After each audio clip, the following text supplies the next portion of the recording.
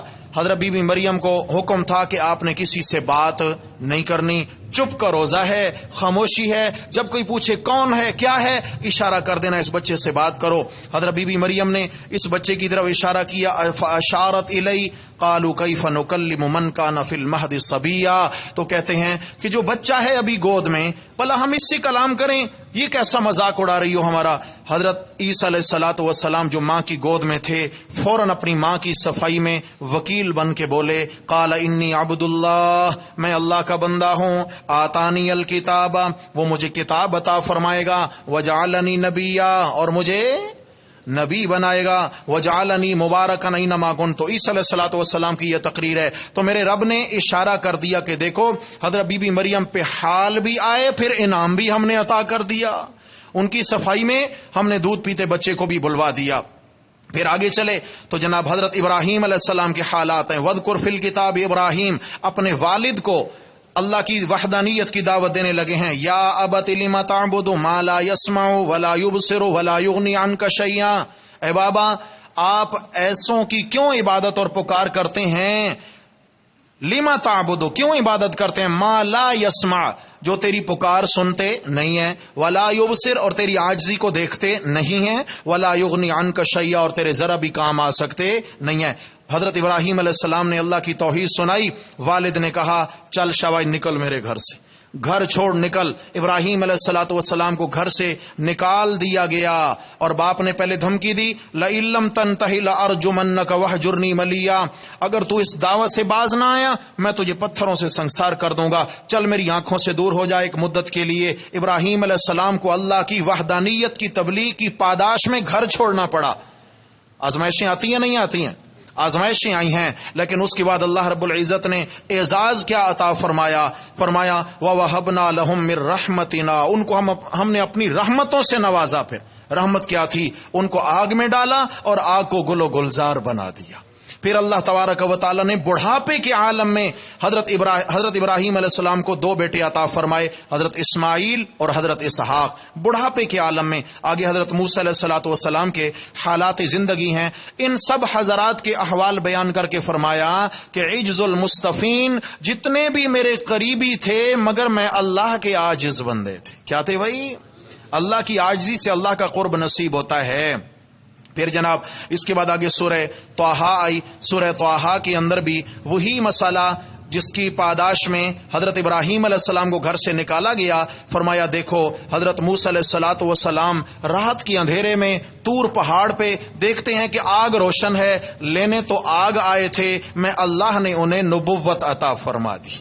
اور موسیٰ علیہ السلام کے سے ہم کلامی ہوتی ہے، اللہ تعالیٰ فرماتے ہیں فلما اتاہا نودی یا موسیٰ، جب حضرت موسیٰ علیہ السلام پہنچ گئے وہاں تو فرمایا اے موسیٰ علیہ السلام انی انا ربک، یہاں کوئی آگ جلانے والے سینکنے والے نہیں رہتے، انی انا ربک، میں تیرا رب ہوں۔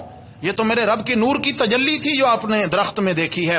فخلع نعلیک، اپنے جوتے مبارک اتار دیجئے، انک بالواد المقدس طویٰ، آپ پاکیزہ میدان میں ہیں۔ جیسے کوئی مسجد میں آتا ہے تو جوتے اتار دیتا ہے، اللہ تعالیٰ سے ہم کلام ہونا ہے۔ موسیٰ علیہ السلام نے جوتے اتار دیے اور اعلان ہوتا ہے وَأَنَا اخْتَرْتُكَ فَاسْتَمِعْ لِمَا يُوحَىٰ، ہم نے آپ کو پسند کر لیا ہے، اب سنیے توجہ سے جو آپ کو وحی کی جاتی ہے۔ یا اللہ کون سا مسئلہ توجہ سے سنوں؟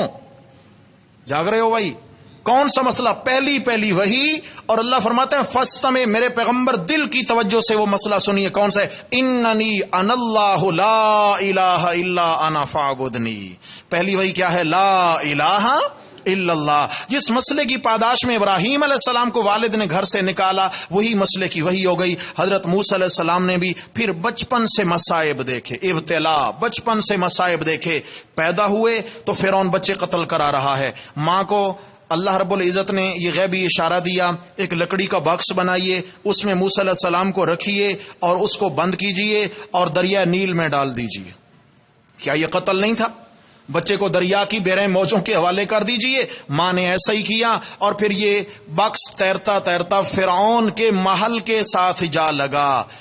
تو فرعون کی گھر والی آسیہ جو بعد میں بنی رضی اللہ عنہا، بعد میں ایمان لے آئیں.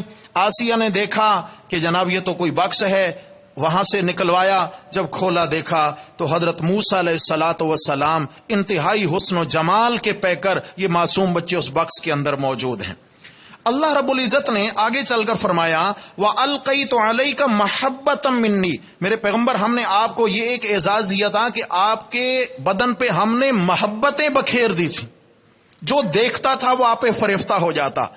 فرعون نے سوچا کہ نہیں یہ تو بھائی یہ تو میرے دشمن کی جانب سے آ رہا ہے، بنی اسرائیل کا بچہ قتل کریں گے. تو آسیہ کہتی ہیں یہ کیا ہو گیا آپ کو، جس سے میں محبت کرتی ہوں کیا آپ اس سے محبت نہیں کرتے؟ سورہ قصص کے اندر بھی تفصیلی یہ واقعہ ہے. پھر بہرحال حضرت موسیٰ علیہ السلام کی والدہ نے اپنی بڑی بیٹی سے کہا کہ بیٹی آپ کنارے کنارے چلتی جائیں، غیر محسوس طریقے سے دیکھتی جائیں کہ یہ کیا ہوتا ہے آخر اس کے ساتھ.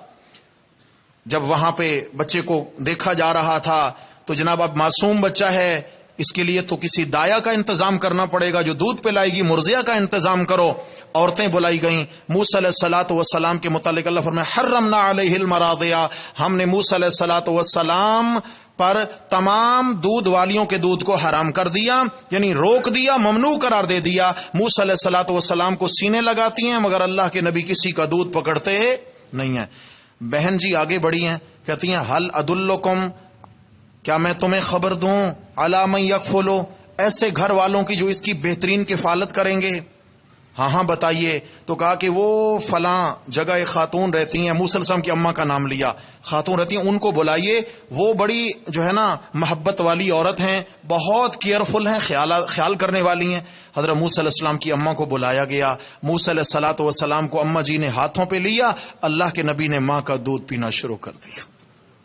بہانہ کیا ہوا کہ بھائی اب تو ماں سے عارضی جدائی ہوئی ہے لیکن اب ہمیشہ کے لیے ملانے لگے ہیں. اب جناب تقاضا یہ ہو کہ آپ تو یہیں محل میں رہیں اور یہیں رہ کر اس کی تربیت. فرمایا نہیں تمہاری ضرورت ہے، اگر بچے کو دودھ پلوانا ہے تو بچے کو میرے حوالے کرو، میرے گھر میں بچہ میرے پاس رہے گا اور تمہیں وظیفہ بھی دینا پڑے گا.